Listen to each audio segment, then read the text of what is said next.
Sino nga ba si Coco Martin sa totoong buhay?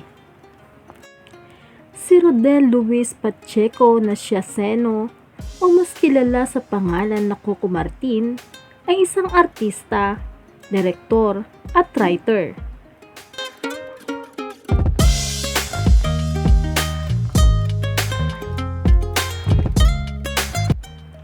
Kilala siya sa pagganap bilang Juan de la Cruz, FPJs ang probinsyano. Naging bida din si Coco bilang karakter na ang Panday, habang nagsisilbing director din. Ilan lamang yan sa mga pelikulang ginawa ni Coco Martin. Isa nga si Coco Martin sa mga pinakamahusay na artista na nakatanggap ng maraming parangal. Si Coco Martin ay 41 years old at ipinanganak sa Novaliches.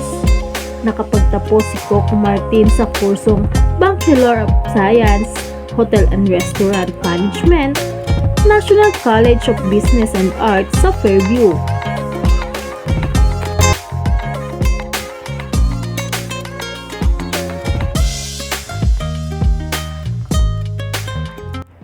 Sa mga hindi nakakaalam, si Coco Martin ay isa ring overseas Filipino worker na nagtrabaho dati bilang isang janitor sa Alberta, Canada.